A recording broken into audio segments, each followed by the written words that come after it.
Bienvenidos a Salud para Todo, este espacio de salud, de bienestar que siempre ofrecemos para todos ustedes. Soy Maya Velosa, complacida de entrar a sus hogares en esta oportunidad para hablar de un tema muy importante. Vamos a hablar sobre el asma. Antes de darle la bienvenida aquí a nuestra invitada especial, de contarles de qué se trata, de profundizar acerca de esta condición, especialmente en nuestros niños, vamos a invitarlos también a que ingresen a nuestras redes sociales. En www.teleamiga.tv puede seguir nuestra señal en vivo. También invitarlos a que nos sigan en Instagram. Estamos como @teleamigatv, ahí puede conectarse con nosotros y mantenerse informado. Y en YouTube usted nos busca en la lupita como canal Teleamiga, se suscribe y activa la campanita ahí para que le lleguen primero las notificaciones. Hoy vamos a hablar sobre asma, como ya les había dicho, una condición justamente que debe ser tratada desde la pediatría, desde los niños, desde que son muy pequeños. Y hoy para hablar de este tema, profundizar un poco acerca de esta condición, de los tratamientos que existen, hemos invitado a la doctora Fedra Paula Sánchez. Ella es médico pediatra y epidemióloga, también de la Ruta Integral de Atención en Salud de Enfermedades Respiratorias Crónicas para la Subred Norte. Doctora, bienvenida. Hola, muchas gracias. Salud para Todos. Gracias por la invitación. Bueno, doctora, gracias por acompañarnos, por sacar ese tiempito ahí en su agenda y estar con nosotros hablando de este tema. ¿Cómo podemos definir el asma? Bueno, lo primero que tenemos que tener en cuenta es que el asma es una enfermedad inflamatoria crónica multifactorial de la vía aérea inferior y que desafortunadamente es la enfermedad pulmonar crónica más frecuente de la infancia. Okay. Entonces, nosotros tenemos muchos factores de riesgo en la actualidad que han hecho que aumente la incidencia y la prevalencia de asma en nuestra población. Por eso es que cuando les hablo de la definición les hago énfasis en que es multifactorial.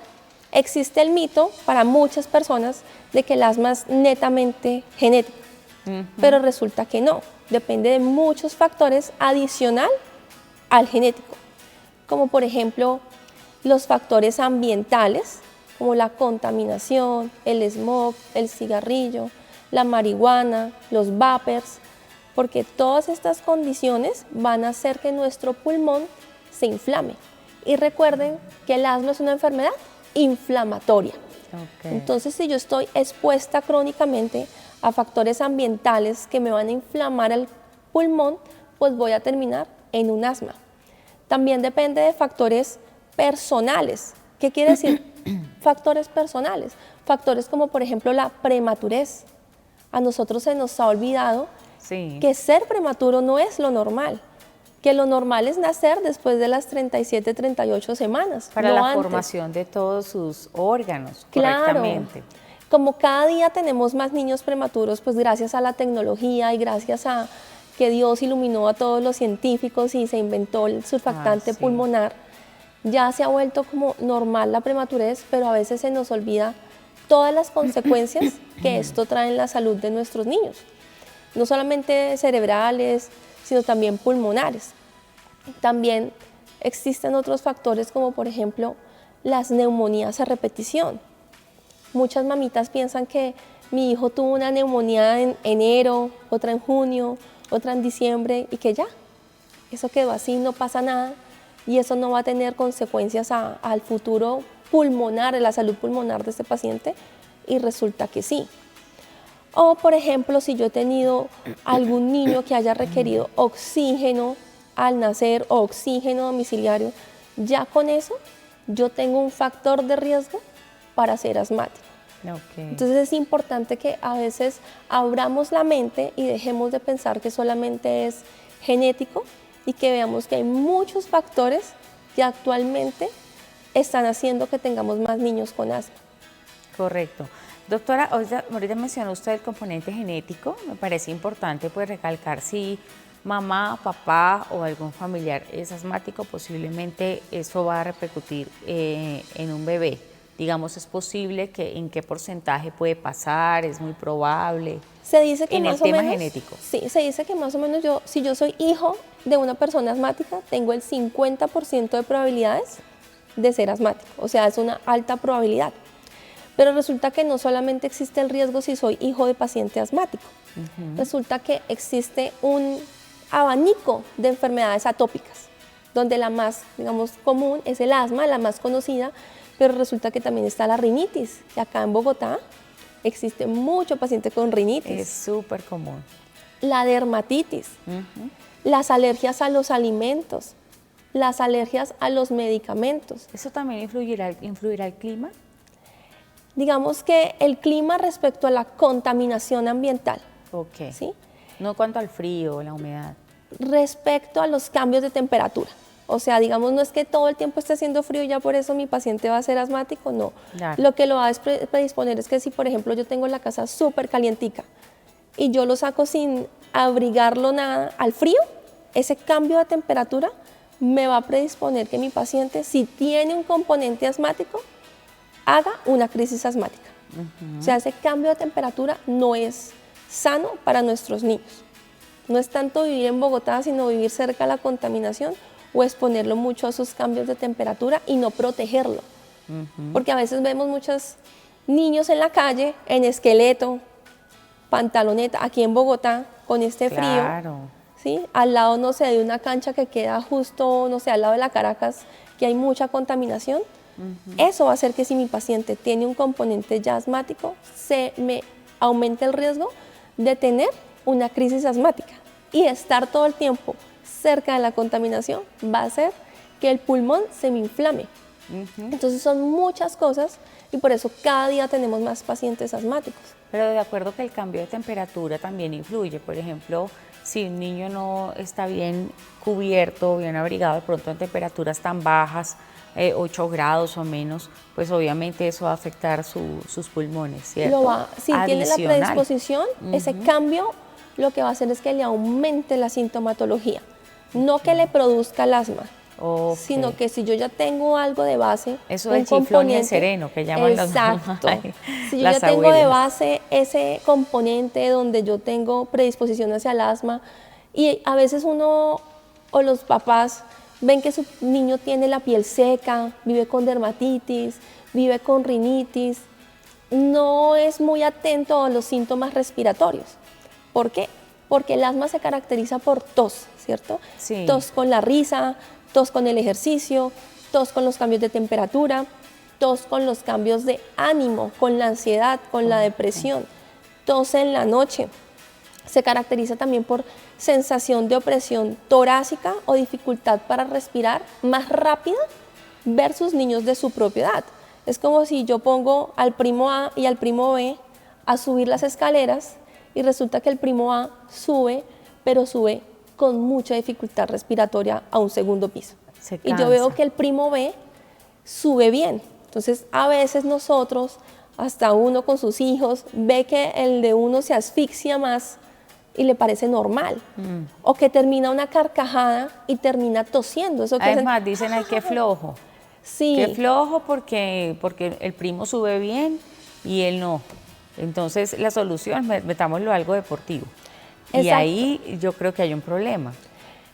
Pero meterlo en el deporte sí le va a mejorar su capacidad pulmonar. Ok, lo va a poner como a prueba también sus pulmones. Va a hacer reclutamiento pulmonar para que su pulmón como que compense esa obstrucción, porque pues la inflamación hace que se obstruya la vía aérea inferior y al hacer un mejor reclutamiento pulmonar haciendo ejercicio, pues vamos a mejorar la capacidad pulmonar.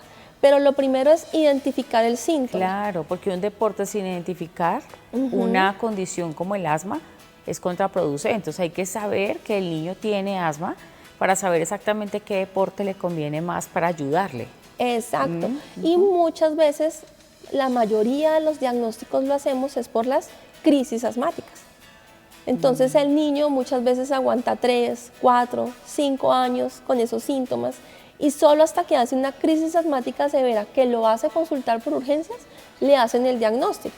Entonces el niño ya llega ya con dificultad respiratoria, con muchas sibilancias o pitos en el pecho, con necesidad de oxígeno. Y uno le pregunta a la mamá, ¿él ha tosido crónicamente? No, le responde uno, nunca, jamás. Y uno le pregunta al niño, ¿tú te asfixias cuando subes escaleras? Sí. Cuando tú ríes, toses, sí. Cuando tienes cambios de temperatura, ¿te da tos? Sí. Entonces nos hemos vuelto ciegos selectivos a esta sintomatología. O sea, pensamos que la tos es normal y resulta que es una frase que nosotros tenemos en la Ruta Integral de Atención en Salud de Enfermedades Respiratorias Crónicas, y es que un pulmón sano nunca tiene tos.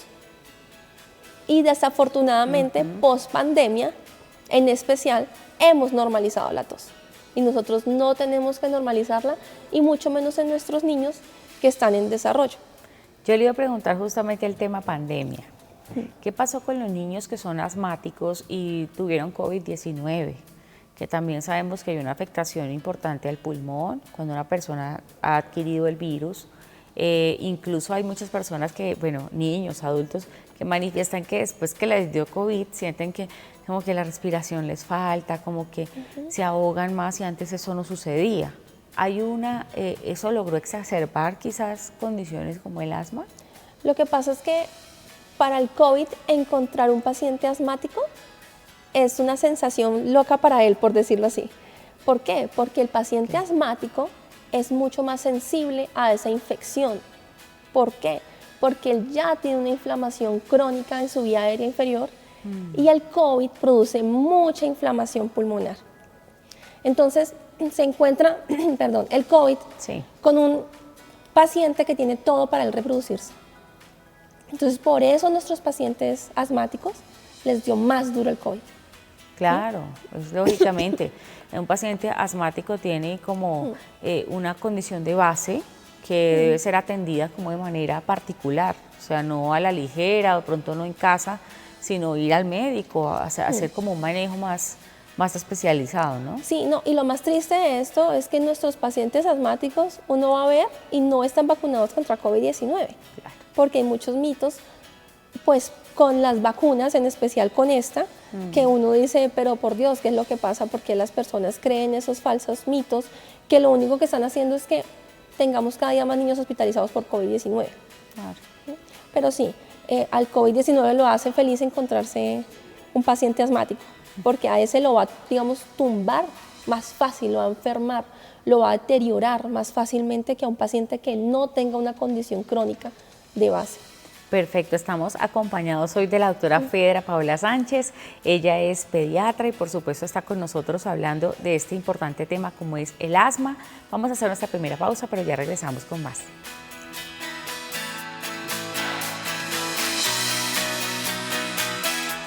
Continuamos aquí en Salud para Todo y estamos hablando sobre el asma, qué repercusiones tiene también esta condición en nuestros niños, cómo los podemos proteger, ayudarles también para que mejoren un poco esa condición, siempre con la ayuda de un experto, de un profesional en la materia, tener un diagnóstico certero, que eso es lo que va a permitir a los padres de familia poder actuar a tiempo. Exacto. Estamos con la doctora Fedra Paola Sánchez, médico pediatra, es epidemióloga también de la Ruta Integral de Atención en Salud de Enfermedades Respiratorias para la Subred Norte. Bueno, doctora, estábamos hablando en el bloque anterior sobre todos estos temas multifactoriales que tiene el asma y estaba tocando usted el tema del COVID-19 cuando nos fuimos a pausa. Decía usted entonces, para retomar, que este virus es feliz, entre comillas, consiguiendo una persona, un niño que tenga asma porque tiene una enfermedad de base que lo puede debilitar mucho más. Sí. ¿Hay algo más que deben saber los padres de pronto si tienen un niño asmático en casa y les preocupa el COVID-19? Que tengan que presten atención a algunos signos, ¿qué deberían hacer? Bueno, primero vacunar y segundo, importantísimo, que no lo dejen tener sobrepeso ni obesidad. ¿Por qué?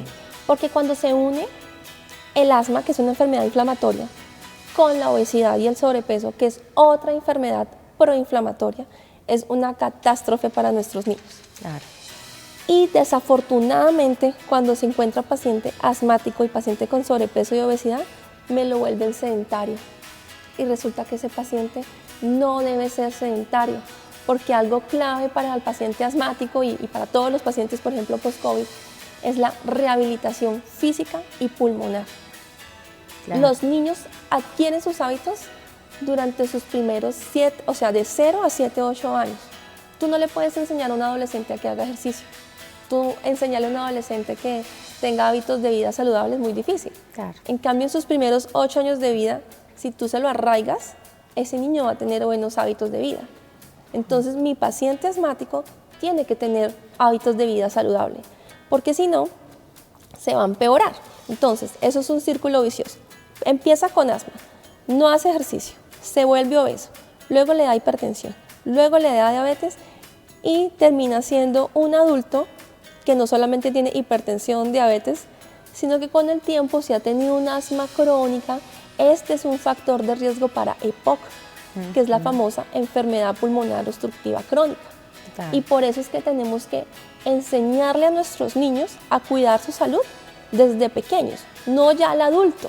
Claro, al adulto tenemos que hacer todo para cambiarle sus hábitos, pero si tenemos la posibilidad de enseñarle a nuestros niños desde chiquitos, la idea es que desde chiquitos, por eso es que desde la ruta de enfermedades respiratorias crónicas hay pediatra, es para eso, para que nuestros niños cuando crezcan tengan una mejor salud.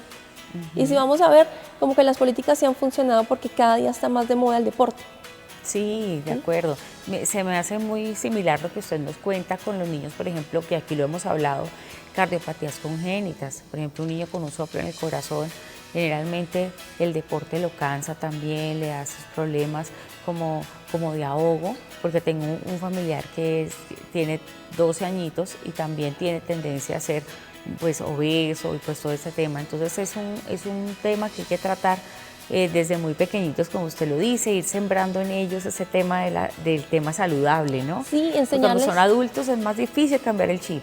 Y por ejemplo, desde chiquitos enseñarles, no fumen. Claro. A veces suena Además un que poco... es un factor de riesgo para muchas cosas. Para muchas cosas. Es algo como, mira, no fumes, fumar es malo. Pero uno va a ver y nadie le dice eso a los niños.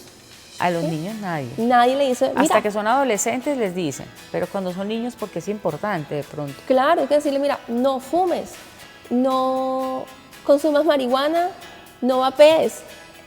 Enseñarles de chiquitos estos no, porque esto va a tener repercusiones en todo en su vida. Claro. Y a veces hay mucho tabú respecto a enseñarles estos no a los niños. Claro. ¿Sí? Entonces, si por ejemplo hay fumadores en casa, estos Grave eso. es terrible. Y no solamente eso, sino porque el fumador se convierte en un factor de riesgo para toda la familia. ¿Qué pasa cuando hay un fumador en casa y hay un niño con asma? Ay, pues ese niño se va a enfermar mucho más y eso ya está súper estudiado. No solo el de cigarrillo, el de marihuana y el de vapeo. Porque nosotros pensamos que solamente el cigarrillo es el que hace daño y no, resulta que ya están, gracias a Dios, los estudios, marihuana hace daño, vapeo hace daño a nuestro pulmón. Claro. ¿Sí? Entonces tenemos que ser conscientes y decirle al niño desde pequeño, no hay que fumar. Aunque no es del tema, no hay que beber, ¿sí? El alcohol es malo, así sea una droga admitida. Nosotros tenemos que enseñar a nuestros niños qué es lo bueno y qué es lo malo desde pequeño, porque ya más adelante, lo que les dije ahorita, arraigarles esos conocimientos va a ser mucho más difícil. Es como, por ejemplo, a mi niño asmático, enseñarle que no debe comer salchichas o que no debe comer pimienta, ají, algunos frutos rojos, porque eso le va a producir más inflamación pulmonar. Tenemos que enseñárselo desde pequeños, ¿sí? Pero si yo todo el tiempo lo tengo donde el neumólogo, el alergólogo, el inmunólogo, y resulta que me la paso dándole ají, la carne con pimienta, el arroz con pimentón, ¿sí? Y me la paso dándole frutos rojos, y luego me pregunto por qué mi hijo no mejora, es porque nosotros sí somos lo que comemos. Sí, de acuerdo. Porque la alimentación en un paciente asmático es supremamente importante y los niños deben aprender eso desde pequeños, igual que deben aprender a usar sus inhaladores, porque esa es otra cosa muy importante, que el asma se maneja es a través de inhaladores y es un tratamiento crónico y para los niños se vuelve natural utilizar sus inhaladores. Quien tiene en su mente que el inhalador es malo es el adulto. Sí, usualmente piensan que es contraproducente, que no es muy bueno que se acostumbre al inhalador. En cambio, los niños son un lienzo en blanco y ellos están receptivos a cualquier información. Y yo conozco muchos pacientes, tenemos muchos pacientes que ellos tienen una técnica de uso de inhaladores mejor que la de un adulto. ¿Pero por qué? Porque los hemos cogido desde pequeños a educarlos y a quitarles ese tabú de que los inhaladores son malos. Por el contrario, muchos saben, por ejemplo, que si yo soy asmático y tengo que utilizar previo al ejercicio inhaladores, el inhalador es tu amigo. Te va a ayudar a que puedas ejercitarte sin necesidad de estar ahogado. Entonces los niños van aprendiendo y al ejercitarse, cada día vas a tener una mejor función pulmonar.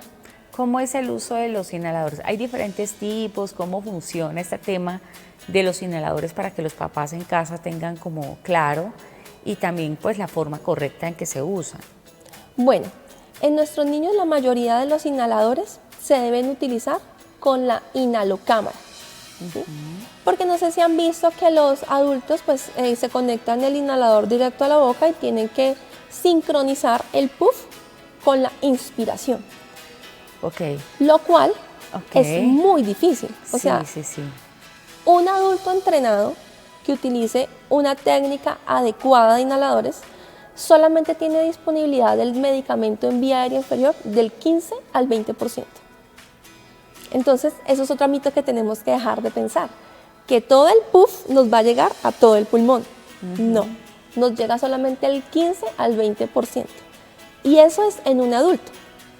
Entonces, en un niño, por eso tenemos que usar las inhalocámaras, porque para ellos va a ser mucho más difícil esa sincronización en hacer una expiración profunda y luego una inhalación profunda al mismo tiempo que el puff. Al mismo tiempo. Es muy difícil. Entonces, nosotros, ¿qué hacemos para nuestros niños? La idea es que lo manejen a través de su inhalocámara. Tienen que siempre agitar el inhalador 30 segundos. Uno ve a veces las mamás que cogen el inhalador y dicen, listo, y no, son los 30 segundos, pues conectarlo a la inhalocámara, ponerle la inhalocámara pues en un sello, nariz y boca, colocarle el puff y contar 10 respiraciones o 15 segundos, ¿sí? O sea, mientras esté con la inhalocámara tiene que contar 1001, 1002, 1003, tiene que contarlos despacio, no 1, 2, 3, 4, 5, 6, 7, 8, 9, 10. Sí, por el afán. Por el afán, tiene que ser 1001 hasta llegar al 10. Y no es como muchos pacientes piensan que yo lo agito y le hago 1, 2, 3, porque muchas veces son 3 puff la dosis. No, cada puff va por separado. ¿Sí me hago entender? Hay que haber un tiempo entre uno y otro. Exacto, de 20 a 30 segundos debe haber de diferencia entre un puff y el otro puff. No puedo hacerle los 3 puff en un solo momento. Y otra cosa que también es muy importante es el cuidado de la inhalocámara. Porque como eso es plástico, y entiendo que hay que desinfectarlo, ¿cierto? Pero muchas mamás le echan cloro, agua caliente, y lo que hacen es deformar la inhalocámara. Las inhalocámaras en un paciente asmático se deben lavar de manera semanal con agua y jabón de manos. Entonces yo debo desarmar mi inhalocámara, lavarla con agua y jabón de manos y con agua fría, no con agua caliente, porque pues si yo le pongo agua caliente la deformo. Secarla y luego armarla. Pero cuando tengo una infección respiratoria aguda, sí lo debo hacer al menos cada día. Porque si yo, por ejemplo, tengo un niño asmático que le dio una neumonía y le tengo la inhalocámara toda la semana y sucia, no, me toca, si yo tengo un niño asmático, tener la asepsia en casa. Claro, lavar la inhalocámara todos los días con agua fría y con agua y jabón, no con cloros. Exacto, porque el cloros también la deforma. Los productos que se usan. Y si uno cuida bien la inhalocámara, puede durar hasta 1 año. ¿Sí? Entonces uno pues también, para no aumentar los costos en la salud del niño, pues uno puede cuidar su inhalocámara y tenerla por un buen tiempo. Muy bien, estamos hablando con la doctora Fedra Paola Sánchez. Ella es epidemióloga, es pediatra, está hablando con nosotros sobre el asma, especialmente en los niños. Vamos a ir a una nueva pausa, pero ya regresamos con más de este tema aquí en Salud para Todos.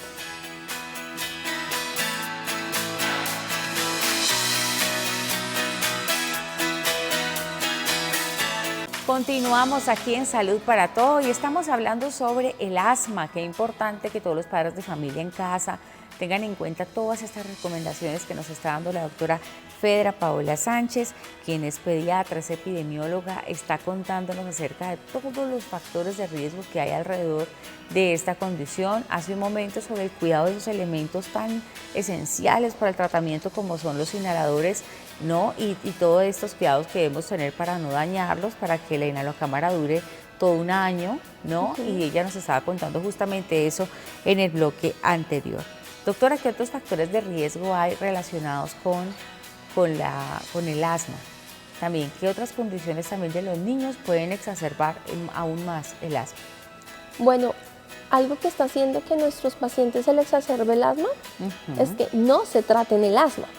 Ok. ¿Sí? Entonces, ¿qué pasa? Llegan los niños a urgencias con la crisis asmática, se les trata la crisis asmática, se les envían los medicamentos para su tratamiento crónico contra el asma y, oh sorpresa, vuelve a los 2 meses el paciente con otra crisis asmática porque no usan los medicamentos porque tienen mitos en la casa. Ok, no ir a consulta, no diagnosticar. No Ni es siquiera tanto saber eso, a veces que... sino que no aceptan el diagnóstico que ya se les hizo en urgencias y no hacen el tratamiento en casa. Perfecto. Si yo tengo asma y no me hago el tratamiento, la posibilidad de que se me exacerbe el asma va a ser mucho más alta. Alta, perfecto. El embarazo en adolescentes. Ok, ese es un tema ahí, ¿por qué? Recordemos que cuando estamos en estado de embarazo, nuestra capacidad pulmonar disminuye. El volumen nos sube los pulmones, como que los oprime, ¿cierto? Y no los deja expandirse. Entonces, si yo ya tengo una paciente que tiene antecedentes de asma y resulta que no le trato su asma y pienso que es solo la disnea o la dificultad respiratoria del embarazo y no le reviso bien su pulmón, esto puede traer una catástrofe no solamente a esa adolescente, sino a ese bebé, porque ambos ponen en riesgo su vida. Entonces nosotros a veces normalizamos que las adolescentes, pues yo digo adolescentes porque pues yo soy pediatra, yo no veo paciente adulta, o puede ser que una paciente adulta esté con mucha disnea y resulte que era que tenía su asma no tratado, se embarazó y se le exacerbaron los síntomas. Claro. Entonces es importantísimo porque nos podemos tener más complicaciones para los dos, para el bebé que puede tener una prematurez o una muerte prematura y la mamá también se pone en riesgo. Además de ese embarazo adolescente, ¿hay algún factor de riesgo asociado al tema gestacional que puede influir en que un niño tenga asma?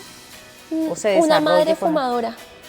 Una madre fumadora. Una madre fumadora. El hijo de madre fumador tiene mayor riesgo de ser asmático y mayor riesgo de bajo peso, de prematurez, restricción del crecimiento intrauterino. Bueno, y uno pensaría que eso no existe, que no existen madres que fumen en el embarazo, pero sí, sí las hay y vemos muchas, porque desafortunadamente vemos las complicaciones en los niños.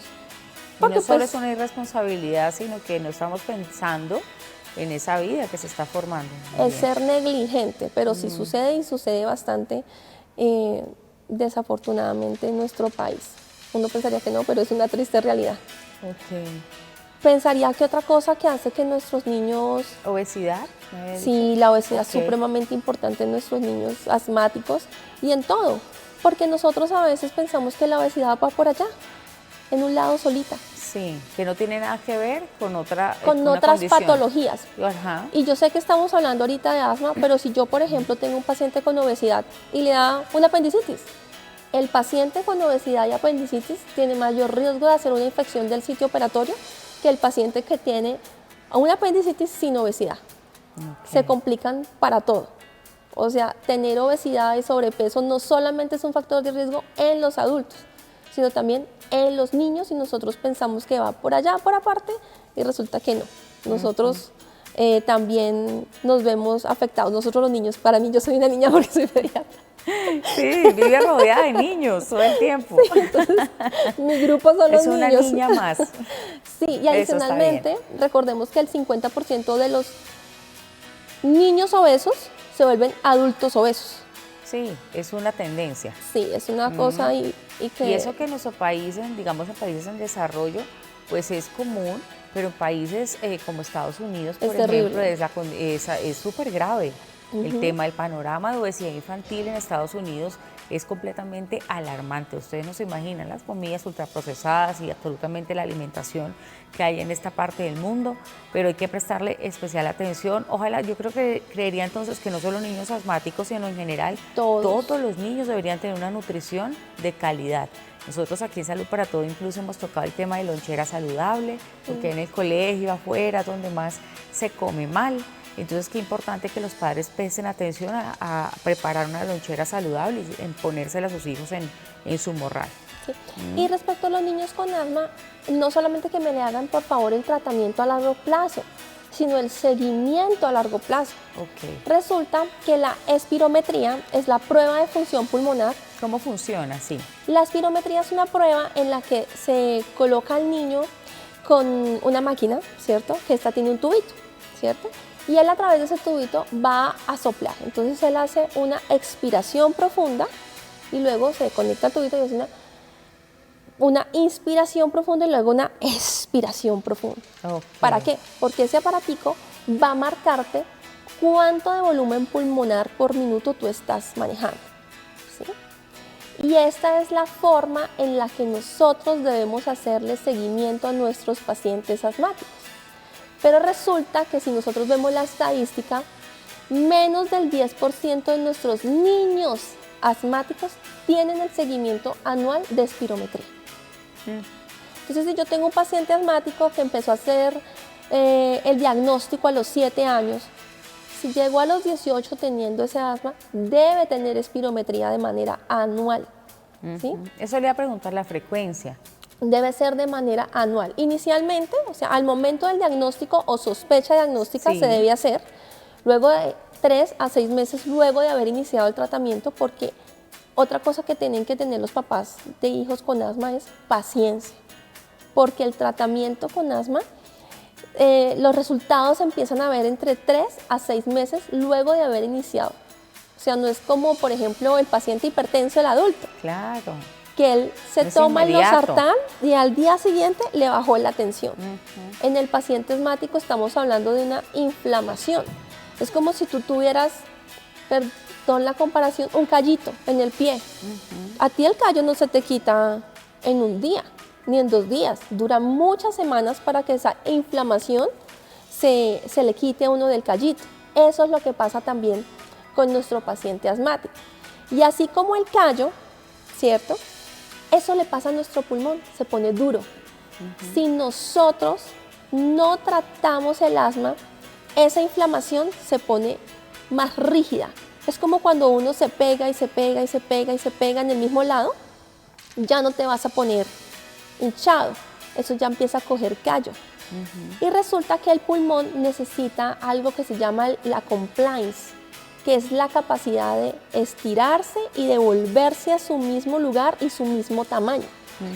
Si yo estoy inflamado, muy posiblemente no voy a poder devolverme a mi mismo tamaño. Y si pasa el tiempo, pues esa capacidad de devolverse se va a volver casi nula. Por eso es que si ustedes ven pacientes con EPOC o pacientes con un asma muy crónica, el tórax se le ve ancho. Se le ve como abotagado, o sea, no es como un tórax delgado, sino es un tórax que uno lo ve en el diámetro acá más ancho, porque ese pulmón no puede expirar. Claro. Y por eso es tan importante el tratamiento en los niños con asma, porque estamos viendo ahora mucho paciente epocoso joven y que el factor de riesgo fue que tuvo su asma en la infancia y en la adolescencia y no fue tratada. O sea, es decir, el asma se puede convertir en EPOC. El asma se puede convertir en EPOC. Antes se pensaba que el asma iba por un lado y el EPOC iba por otro. Pero resulta que ambos producen inflamación y fibrosis del pulmón. Y por eso este año, por ejemplo, aunque no es mi tema, porque eso es de adultos, el EPOC cambió su clasificación y también ingresó el asma como factor de riesgo. Es más, la prematurez, que es un factor de riesgo para asma, también se ha convertido en un factor de riesgo para EPOC.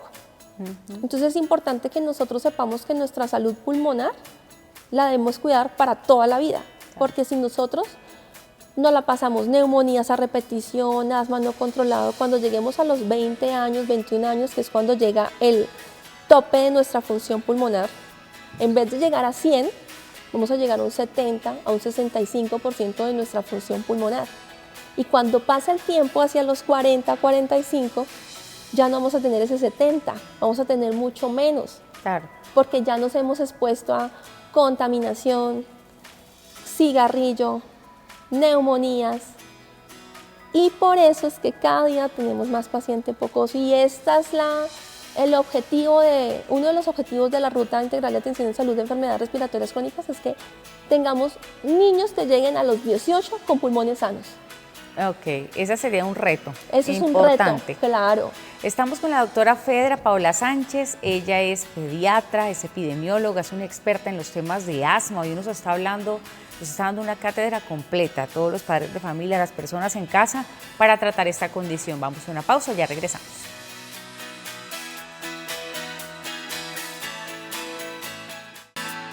Seguimos aquí en Salud para Todos. Estamos ya terminando de conversar con la doctora Fedra Paola Sánchez, quien es pediatra y es epidemióloga, sobre el tema del asma.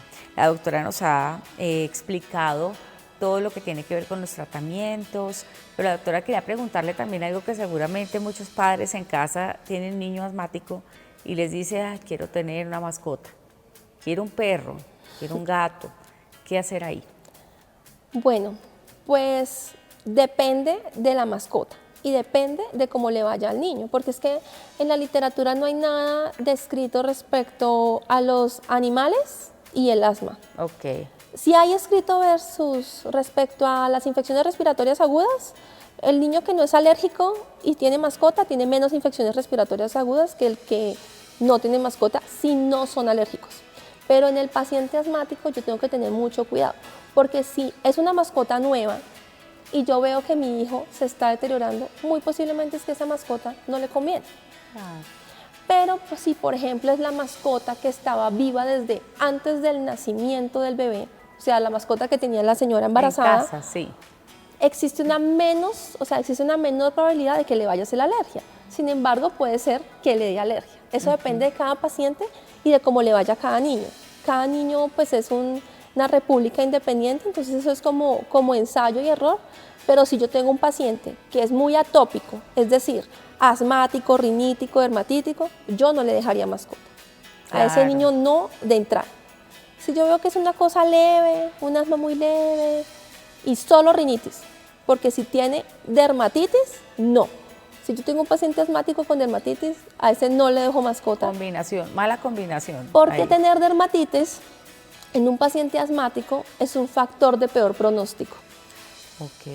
Entonces, a ese paciente no le recomendaría ni siquiera el gato ese que viene pelado, que yo no me sé. El egipcio, no el recuerdo egipcio, su, no le recomendaría su nada. raza correcta, pero si le dicen gato egipcio, ya sé cuál es. Porque hay que poner Sphinx, ese. como prioridad la salud del niño. Gracias. Ok, eso con relación al tema de mascotas. ¿Cómo es una crisis asmática? Entonces, Quiero que los recordemos, padres se hagan la idea de qué está viviendo un niño cuando sufre una crisis asmática. bueno, es una sensación de ahogo horrible para los niños, es una sensación de asfixia, porque desafortunadamente cuando tenemos una crisis asmática se inflama aún más el pulmón. Okay. Entonces acá los niños no se mueren porque no haya intercambio gaseoso, acá se mueren porque no les llega oxígeno al alvéolo. Entonces imagínense, porque los niños sí se mueren con crisis asmática.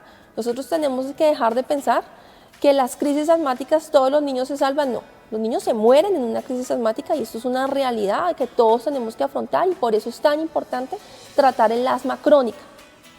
Pero mi niño asmático en su crisis asmática va a sentir dificultad para respirar, ansiedad, porque pues qué persona con una imposibilidad de respirar va a sentirse bien, va a empezar con, claro, va a tener signos de dificultad respiratoria como cuáles, respiración rápida, aleteo nasal, que se le mueve la nariz como un conejito, que se le hundan las costillas, que se le hunda hasta por encima del tórax aquí, supraesternal.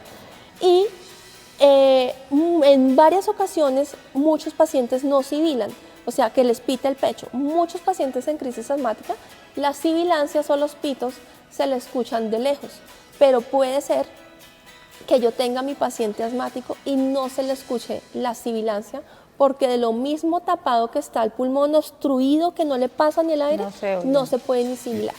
Y también el niño empieza a aumentar la tos, porque va a presentar tos como mecanismo de defensa para poder ingresar aire en ese pulmón. No, es desesperante, debe ser absolutamente, y además complicado si no tiene un inhalador, complicado de manejar porque puede ser fatal. Puede ser fatal, y muchos niños, sobre todo cuando nos llegan ya somnolientos, es porque están muy mal. O sea, el niño que está un poquito agitado, angustiado, porque no puede respirar, digamos que le va un poquito mejor. El que está somnoliento, el que ya nos llega somnoliento, es porque está ya muy mal. La idea es no permitir que nuestros niños lleguen en esas condiciones. Claro. La idea es que ninguno llegue con crisis asmática. La idea es hacerle el diagnóstico de su patología crónica y que nunca presente su crisis asmática, porque es algo espantoso para ellos.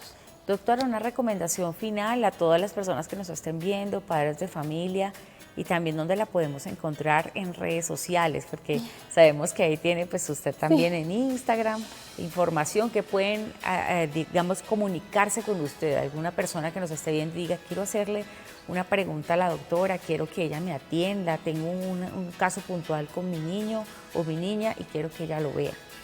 Bueno, mis redes sociales son @mipediatravirtual. Mi pediatra virtual, perfecto. Ese es en Instagram, digamos que esa es la... ¿Qué encuentran allí? Ahí usted pone algunos datos. Tips de todo, no solamente de asma, sino de manejo de la enfermedad diarreica, de la fiebre, de las neumonías, de la tos, de los dolores abdominales, de algo que tal vez no se habla mucho y tiene mucho tabú, que es del trastorno del sueño, que también es una patología que nos puede afectar el pulmón, el cerebro, el riñón, y que no sé por qué culturalmente negamos que existe este diagnóstico y que muchas mamás se sienten frustradas porque no las escuchan respecto al trastorno del sueño, porque sí existe y sí tenemos niños que desde recién nacidos lo tienen. Entonces ahí pues digamos tengo como un collage de muchas patologías. Buenísimo, y para que la encuentren también la doctora. Recordemos que ella es epidemióloga, es pediatra, pertenece a la Ruta Integral de Atención en Salud de Enfermedades Respiratorias Crónicas de la Subred Norte. Doctora, pues darle las gracias. ¿Algún mensaje final para quienes nos están viendo? Que por favor vacunen los niños contra el COVID-19.